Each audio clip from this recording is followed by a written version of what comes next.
The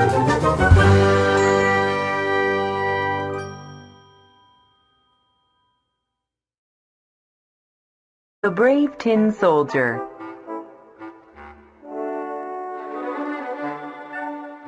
There once was a boy who had 25 soldiers made of tin. He got them as a gift for his birthday. All the tin soldiers had bright red and blue uniforms with rifles on their shoulders.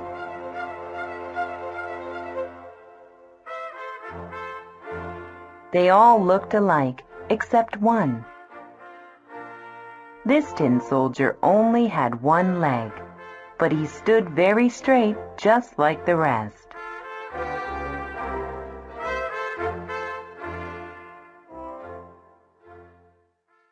The boy liked to put his tin soldiers on a table that had many other toys. One in particular was very pretty. There was a paper castle that had tiny windows and doors.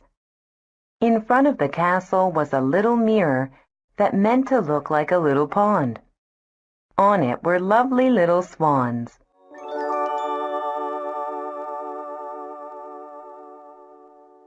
But the most beautiful thing about the castle was a little dancer who stood at the castle door. She was cut out of paper.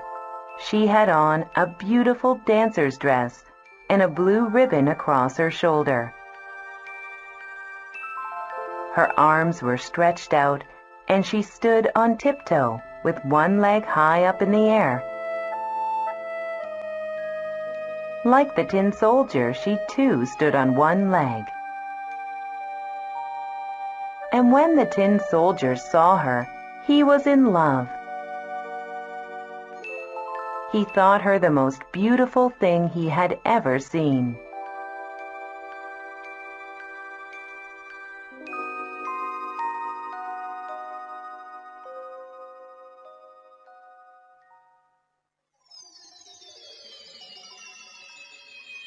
When evening came and all the people in the house were asleep, the toys began to play.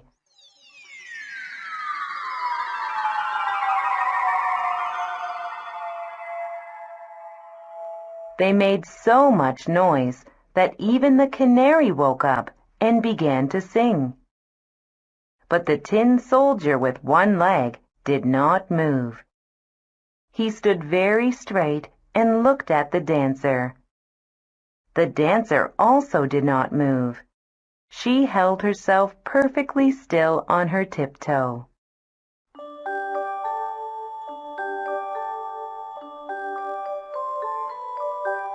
The next morning, when the children got up, the tin soldier was put on the windowsill.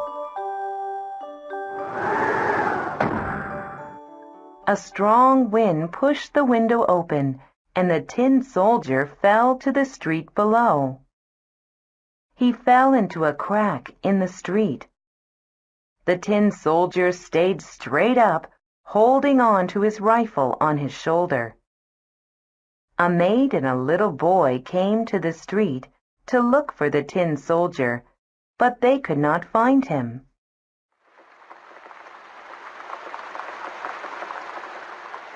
Then it began to rain. It rained a lot, and the street gutters were full of water.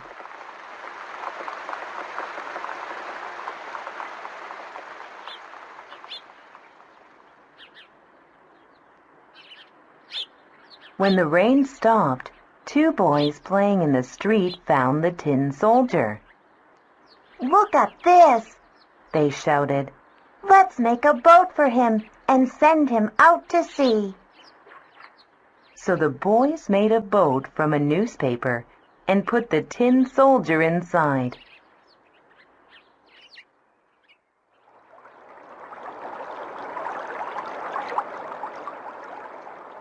The paper boat floated up and down on the waves, but the tin soldier bravely stood straight and did not move a bit.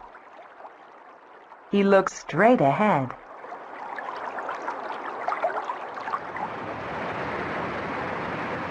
Suddenly, the paper boat drifted into a large drain in the street. It was very dark inside. "Where am I going?" wondered the tin soldier. "Oh, if only the dancer was on this boat with me, I would be the happiest soldier in the world," thought the tin soldier.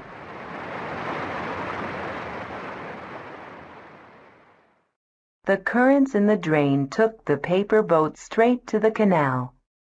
The little boat twirled around and around.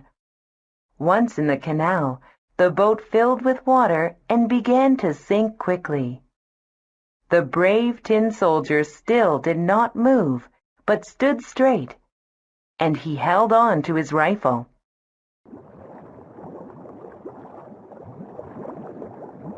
As the boat sank deeper into the water, the paper fell apart.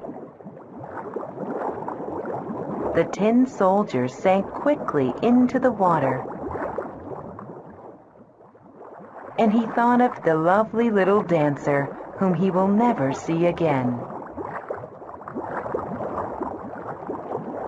Just as he was sinking, the tin soldier was swallowed by a fish. It was very dark inside the fish, but even so, the tin soldier was brave. He lay straight, facing forward with his rifle on his shoulder. Then the tin soldier felt the fish twist. After a while, he saw a flash of light and then bright sunshine, and he heard someone shout, "The tin soldier!"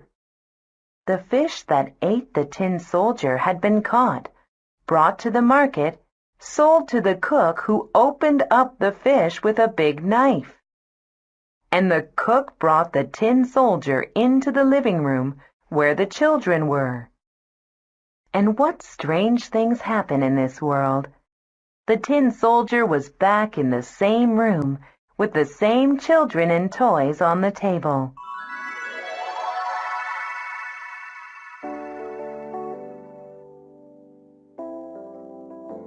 And there was the pretty paper castle with the beautiful dancer. Oh, the tin soldier was so happy to see her again. She still stood on tiptoe on one leg, and they looked at each other saying nothing.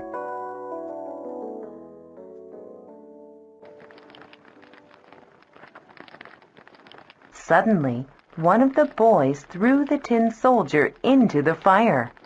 There was no reason. The boy just wanted to do it. And the tin soldier just stood there, as brave as always, as he melted slowly in the fire.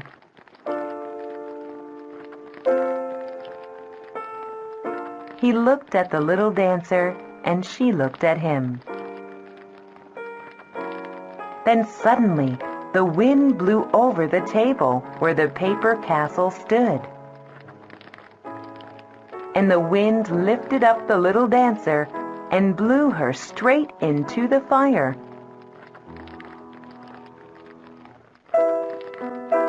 There was a quick blaze, and she was gone. Then the tin soldier melted into a little lump.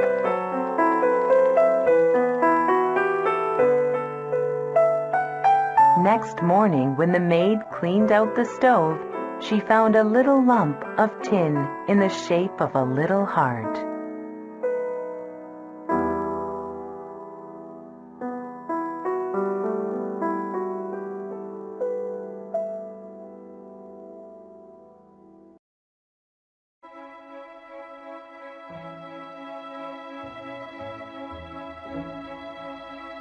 The fir tree.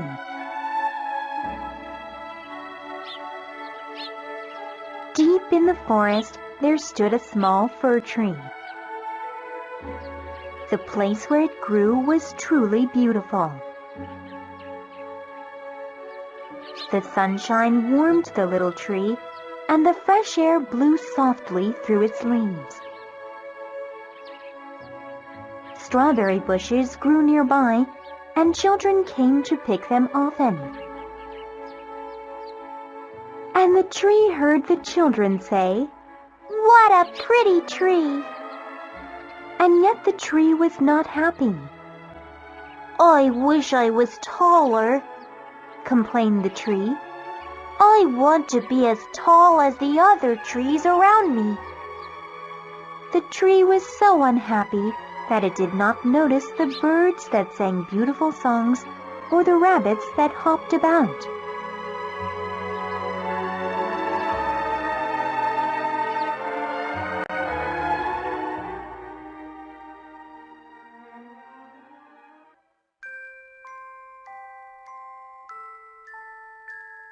Several years went by, and now the fir tree was tall.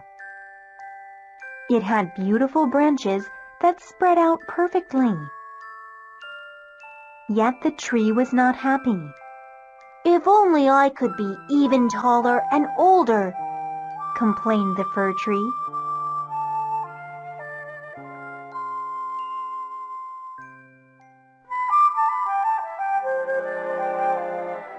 One autumn day, the woodcutters came to the forest and cut down several of the tallest trees.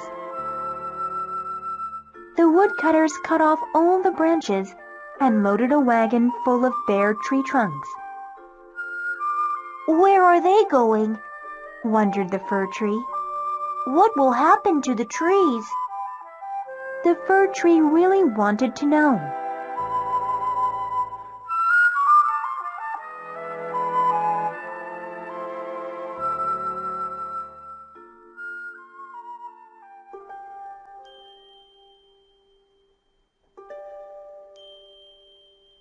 When springtime came, the tree saw a stork sitting on one of his branches.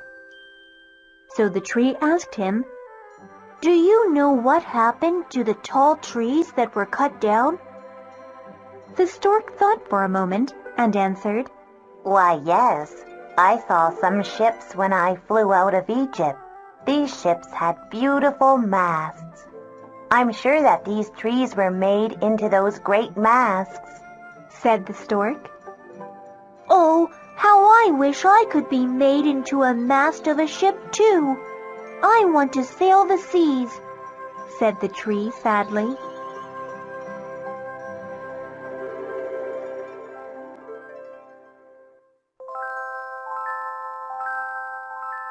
Be happy where you are, whispered the gentle air. But the tree did not listen.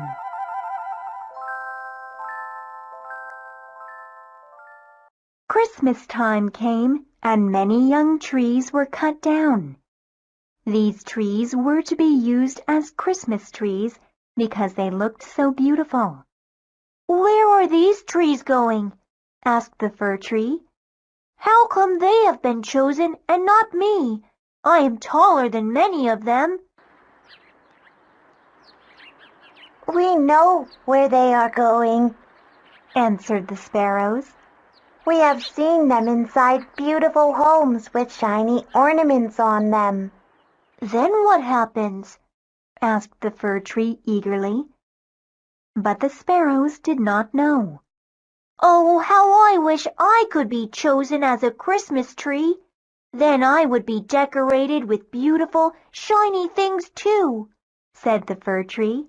How I wish it was Christmas already, said the tree unhappily. Enjoy the time here in the forest, said the warm sunshine. Enjoy the fresh air. But the tree did not listen.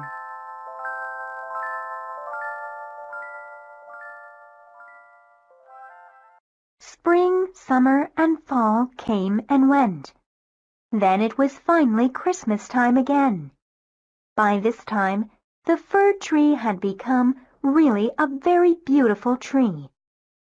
And so it was the first to be cut down. How excited the fir tree was!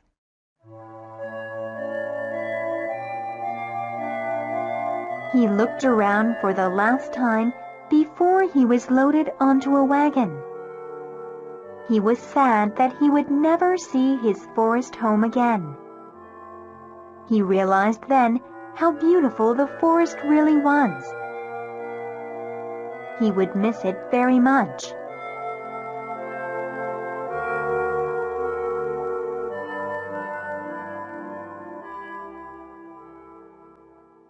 The fir tree was taken into town. It was sold to a family right away, for the fir tree was truly a beautiful tree. The tree was put in a large round tub filled with sand. Then it was put in the middle of a very lovely room that had beautiful pictures on the walls, rocking chairs, and silk sofas. Large and very expensive porcelain vases were in the corners. "What is going to happen to me?" wondered the fir tree. He was very excited. The servants of the house came and put beautiful, shiny ornaments all over his many branches. They hung candied apples, bags of nuts, and candies. A gold star was put at the top of the tree. Colorful boxes of presents were placed all around the foot of the tree.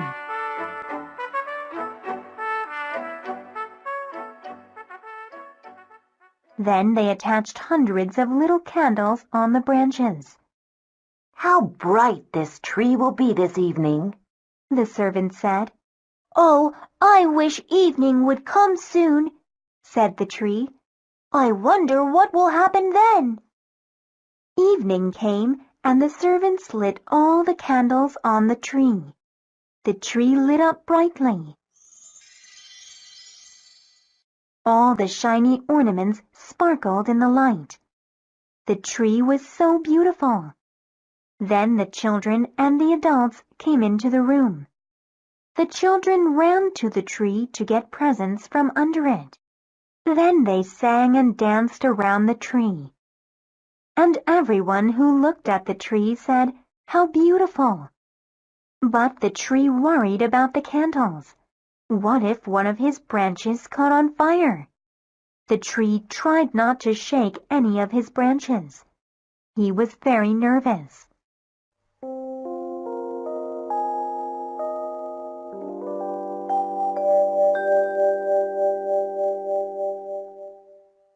When the candles were burnt down, they were all put out.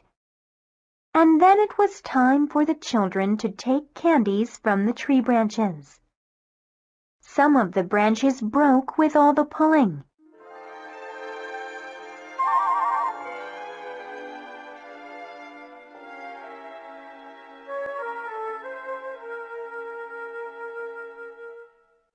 No one noticed the tree anymore. "A story! A story! Give us a story!" cried the children as they pulled a fat man to the tree. So the man sat down at the foot of the tree and told them a story.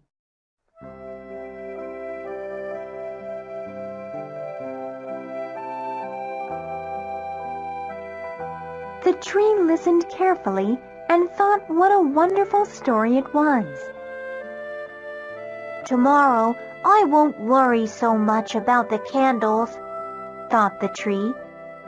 "I'll try to enjoy myself." And he couldn't wait for the next evening to come.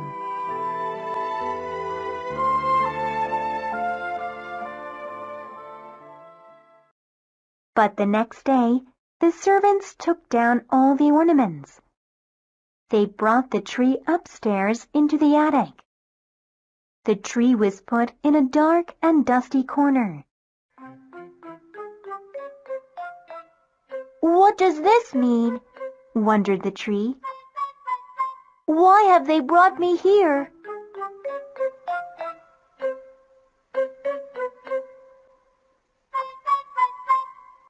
Many days passed.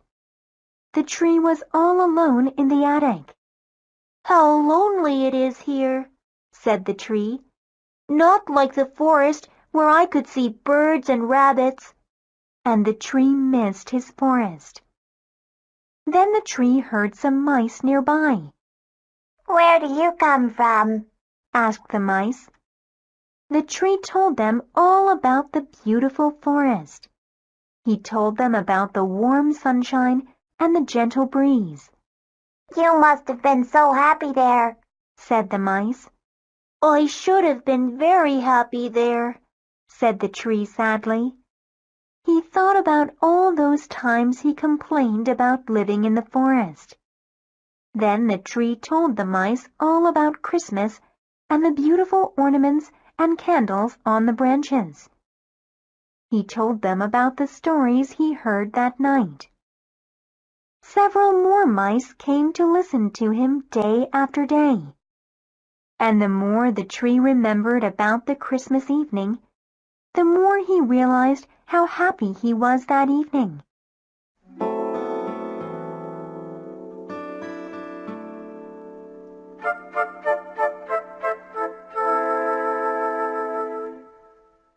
But the mice grew tired of hearing the same stories from the tree. After several days, they stopped coming to visit. The tree was all alone again.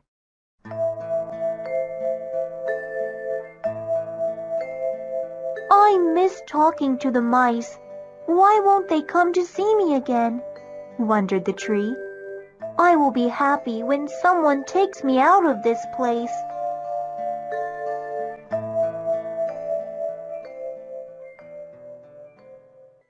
And that's what happened one day. The servants came and cleaned out the attic. They took the tree and dragged it outside. "My life is about to begin again," thought the tree happily. He tried to stretch out his branches in the sunlight, but he couldn't. His branches were dry and yellow. Then one of the children who was at the Christmas party came and said, "Look at this ugly old fir tree." Then the tree wished it was back in the dark attic again. He thought about the Christmas party. He thought about his forest home. "Past, past," thought the tree. "How I wish I could have been happy then. Now it is too late, said the tree sadly. And the tree was cut into small pieces and thrown into the fire.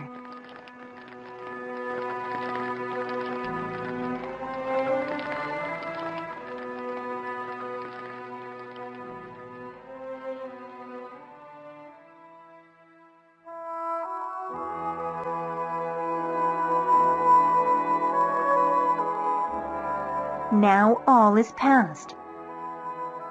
Even this story must end, for all stories must come to an end sometime.